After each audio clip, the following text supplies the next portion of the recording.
Neville Goddard, The Law and the Promise, Chapter 7, Moods. This is an age in which the mood decides the fortunes of people rather than the fortunes decide the mood. Sir Winston Churchill. Men regard their moods far too much as effects and not sufficiently as causes. Moods are imaginal activities without which no creation is possible. We say that we are happy because we have achieved our goal. We do not realize that the process works equally well in the reverse direction. That we shall achieve our goal because we have assumed the happy feeling of the wish fulfilled. Boom. There it is. That is one of the greatest things there is. Why can't you feel happy having just walked down the aisle? You are now married. You have that sense of feeling with you in your waking dream with your eyes open, walking by the church, driving by the church. You see the event and its ending as it's coming to its completion, and you can feel the relief inside of you in that moment. I'm now happily married. I just walked down the aisle. I'm on my way to my honeymoon. It doesn't matter which part you put the end in, but if you feel it, you're bringing that happy feeling to create everything that is before it. Moods are not only the result of the conditions of our life, they are also the causes of those conditions.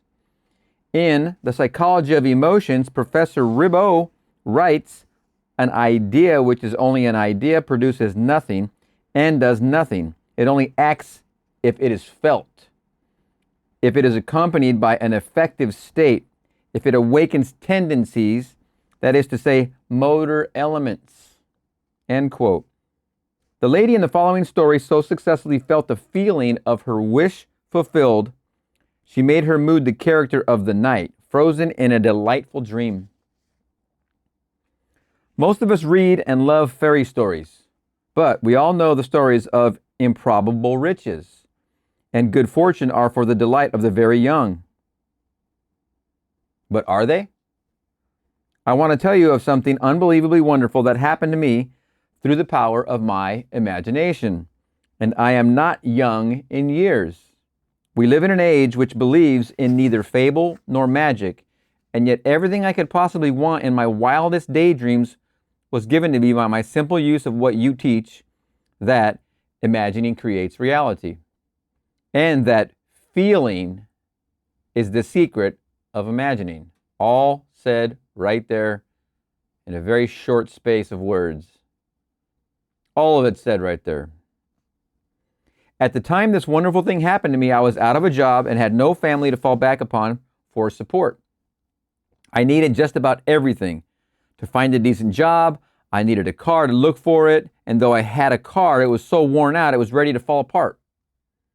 I was behind in my rent. I had no proper clothes to seek a job, and today it's no fun for a woman of 55 to apply for a job of any kind. My bank account was almost depleted and there was no friend to whom I could turn. Sounds like somebody's in a pickle. Oh, let's laugh with her. But I had been attending your lectures for almost a year. Okay, a year.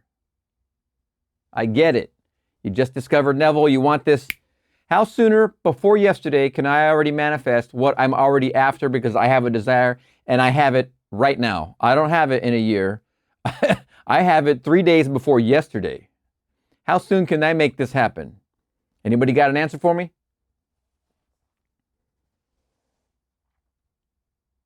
But I had been attending your lectures for almost a year. And then imagine, let me just stew on that for a second. She's studying with Neville, from Neville, by Neville, in his lectures, live in person for about a year now. Could you have a better instructor? Really? That's wonderful. Okay, got to give it to her. Wow, just wow. She had enough sense to keep going to those lectures. But, okay, I'm going to go on. But I had been attending your lectures for almost a year, and my desperation forced me to put my imagination to the test. Indeed, I had nothing to lose. It was natural for me, I suppose, to begin by imagining myself having everything I needed. But I needed so many things and in such short order that I found myself exhausted when I finally got through the list. And by that time, I was so nervous, I couldn't sleep. One lecture night, I heard you tell of an artist who captured the feeling or word, as you called it, of, isn't it wonderful, in his personal experience.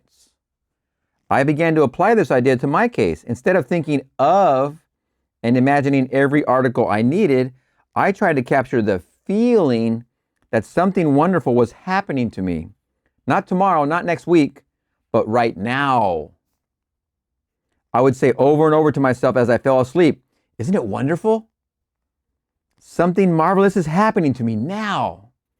And as I fell asleep, I would feel the way I would expect to feel under such circumstances. I repeated that imaginary action and feeling for 2 months, night after night.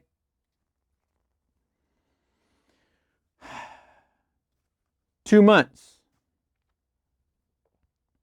First, she drafted the scene, then she repeated it for 2 months. How long would you, for all of your dream or dreams to come true? Is it just to be married? Is it just to be wealthy? Is it just to be healthy? Is it a multitude of things wrapped around each item? Have you conquered these two and now you just need this one? Whatever it is, would you do this practice each night for 8 weeks, 8.5, 9 weeks, 2 months? We've already talked about in other examples, 21 days. Here we got 2 months. This person. You see, everybody is unique. Everybody is dealing with their own, we used to call it head trash. In a training I attended, it was a sales training, we called it head trash. Everybody has their own head trash. It's unique. You just throw it out. You revise that head trash, get rid of it, wipe it out of there, get your desire and your focus. You're aimed right at it. Now put that to the test. I'm going to fall asleep with the feeling of my wish, my wish fulfilled, my wish fulfilled. What does it feel like? How am I celebrating it? What is this way I feel? Would you be willing to do that for 3 weeks? That's 21 days. Or how about in this case, 2 months? Would you do it for 3 months? If you knew at the other end, you would be happily married, in love, walking down the aisle, pregnant, for crying out loud. Not showing yet, but you know. You're single, not married, not in love. You're happily married, in love, and you're preggo. All your wishes are coming true. Would you be willing to spend each night as you fall asleep for 3 months? Are you willing to pay that very simple price? There is no coin involved. I repeated that imaginary action and feeling for 2 months, night after night, and one day in early October, I met a casual friend I hadn't seen for months, who informed me he was about to leave on a trip to New York. I had lived in New York many years ago, and we talked of the city a few moments and then parted. I completely forgot the incident. 1 month later to the day, this man called at my apartment and simply handed me a certified check in my name for $2,500. After I got over the initial shock of seeing my name on a check for so much money, the story that unfolded seemed to me like a dream. It concerned a friend I had not seen nor heard from in more than 25 years. This friend of my past, I now learned, had become extremely wealthy in those 25 years. Our mutual acquaintance who had brought the check to me had met him quite by accident during the trip to New York last month. During their conversation, they spoke of me, and for reasons I was not to know, for to this day I have not heard from him personally and have never attempted to contact him, in parentheses. During their conversation, they spoke of me, and for reasons I was not to know, this old friend decided to share a portion of his great wealth with me.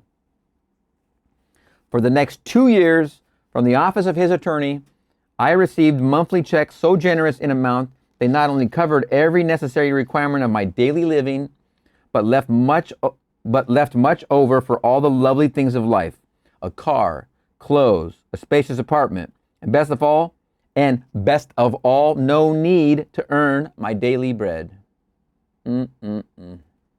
This past month, I received a letter and some legal papers to be signed, which provide the continuation of this monthly income for the rest of my natural life. Signed, TK. Does that not warm your heart?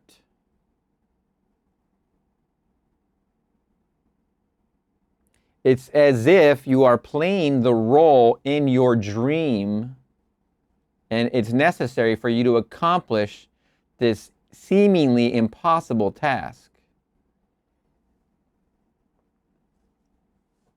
It is basically like most movies, the hero's journey, in 3 acts. You're trying to conquer this most seemingly impossible task. But you will conquer it, especially if you're listening to these videos. You will. I promise you. You have conquered it. Excuse me. She was up against it. But she caught wind of the law and she simply applied it and she stuck to it. She saw the other examples. She saw the other testimonials. She saw other people speaking about their successes, which you have plenty of here on YouTube. There's plenty. You know it works. That's why you're listening, and that's why you're reading, and that's why you're studying. You will get this. If the fool would persist in his folly, he would become wise. Sir Winston calls on us to act on the assumption that we already possess that which we sought, to assume a virtue, if we have it not. Is this not the secret of miracles? Thus the man with palsy was told to rise, to take up his bed and walk, to mentally act as if he were healed. And when the actions of his imagination corresponded with the actions which he would physically perform were he healed, he was healed. Next story. This is a story about which some may say it would have happened anyway, but those who read it carefully will find room to wonder. It begins 1 year ago as I left Los Angeles to visit my daughter in San Francisco. Instead of the happy-natured individual she had always been, I found her in deep distress. Not knowing the cause of her anguish and not wishing to ask, I waited until she told me that she was in great financial trouble and must have $3,000 immediately. I am not a poor woman, but I didn't have much cash I could put my hands on that quickly. Knowing my daughter, I knew she would not have accepted it anyway. I offered to borrow the money for her, but she refused and instead asked me to help her in my way. She meant using my imagination. For I had often told her of your teaching, and some of my words must have struck home. That's great news. I immediately agreed on this plan with the provision that she would help me help her. We decided on an imaginal scene we could both practice that involved seeing money coming to her from everywhere. Now you got 2 people here. Powerful. We felt money was flooding toward her from every corner until she was in the middle of a sea of money. But we did this always with the feeling of joy for anyone concerned. And we had no thought of means, only happiness for all. Wow. I can see that. See, get it? S-E-A? Can you see the money? The idea seemed to catch fire with her. And I know she was responsible for what happened a few days later. She was certainly transformed back to the happy, confident mood that was natural to her, though there was no evidence of any real money coming in at the time. I left to return home in the East. When I arrived home, I called my mother, a lovely young lady of 91, who immediately asked me to come and see her. I wanted a day's rest, but she couldn't wait. It had to be now.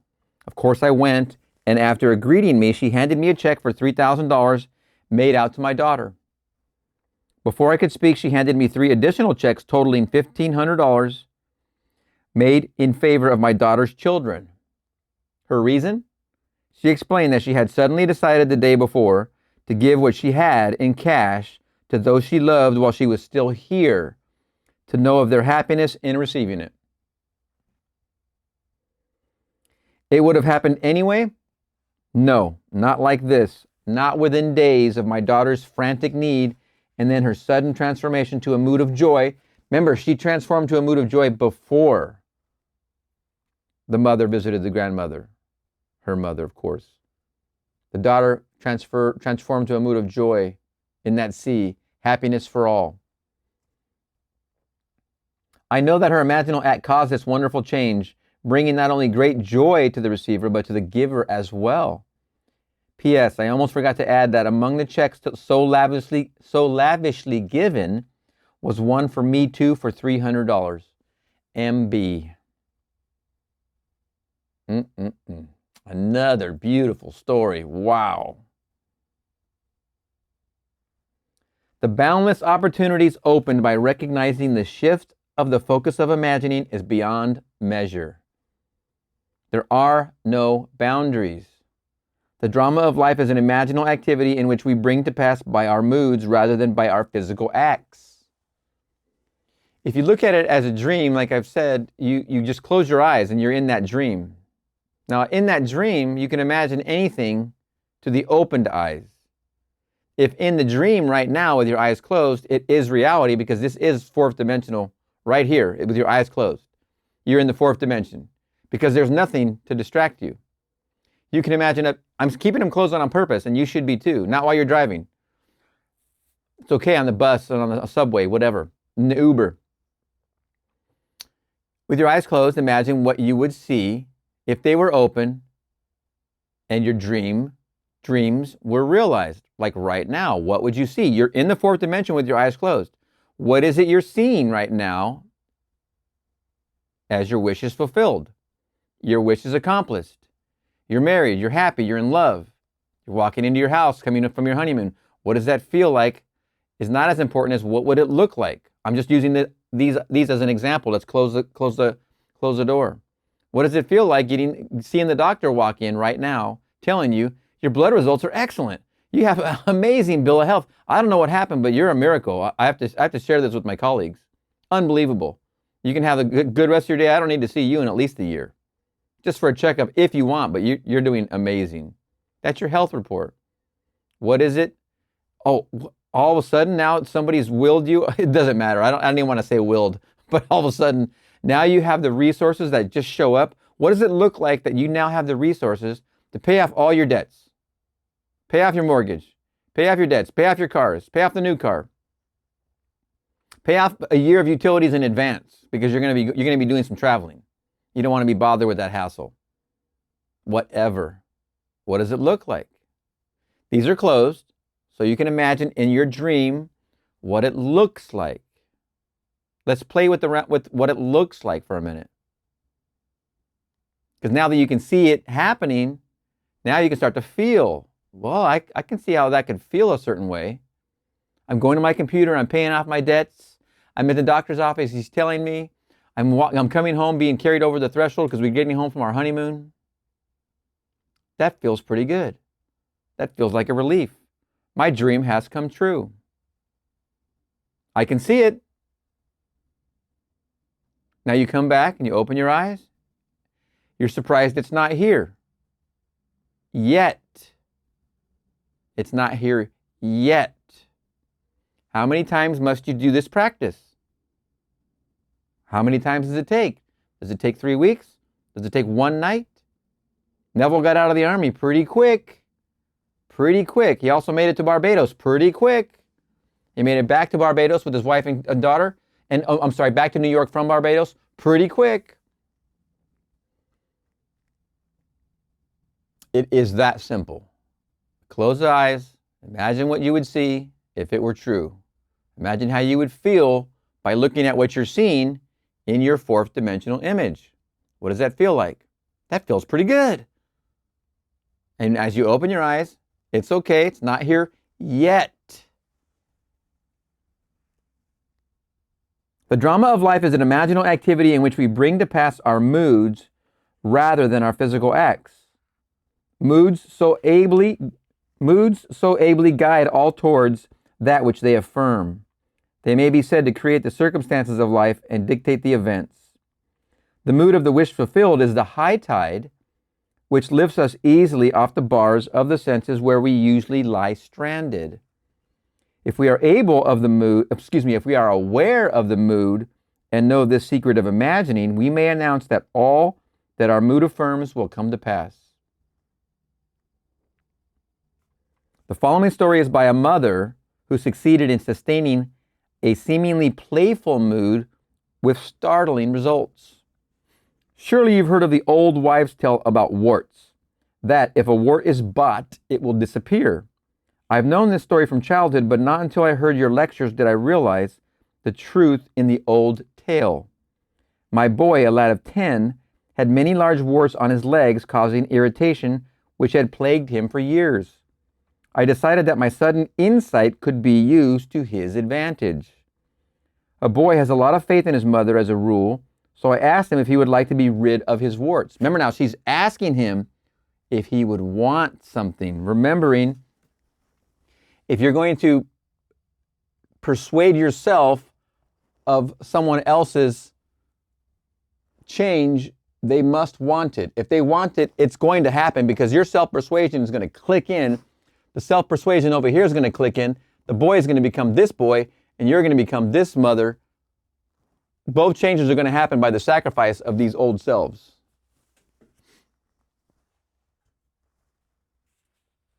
He quickly said yes, but he did not want to go to a doctor. I asked him to play a little game with me that I would pay him a sum of money for each wart. This suited me fine, he said. He didn't see how he could lose. We arrived at a fair price, he thought, and then I said, now I'm paying you good money for those warts. They no longer belong to you. You never keep property belonging to someone else, so you can no longer keep those warts. They will disappear. It may take a day, 2 days, or a month, but remember that I've bought them and they belong to me.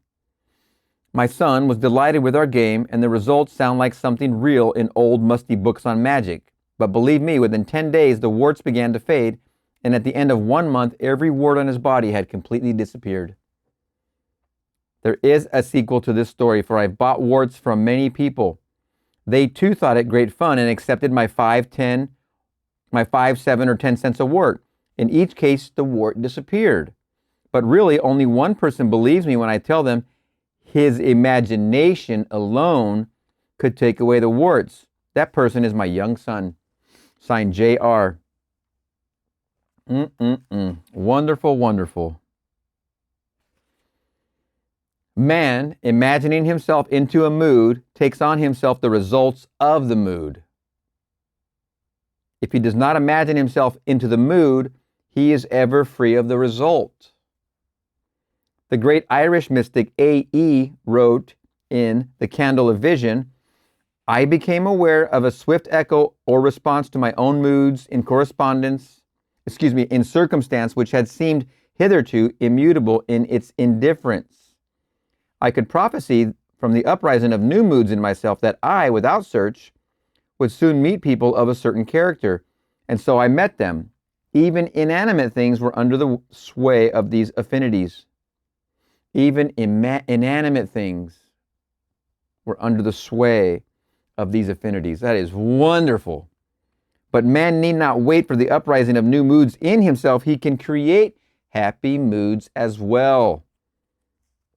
Wonderful, wonderful chapter. Boy, oh boy, wow. That would be my favorite part. Chapter 7, Moods, Law and the Promise. My favorite part is the exact last sentence. But man need not wait for the uprising of new moods in himself. He can create happy moods at will. I might have said as well, but at will. Man, there's a lot. There's a lot to behold in that one chapter. That's my favorite because at will means you can create the mood anytime. You're basically backing into the transformation of your experience by creating the mood. The mood before the actual sleeping on, the feeling of it being real, you create the mood as well, which is a feeling, of course, but we're using different names to get to the same result. Try. All right, we're going to see you in the next chapter.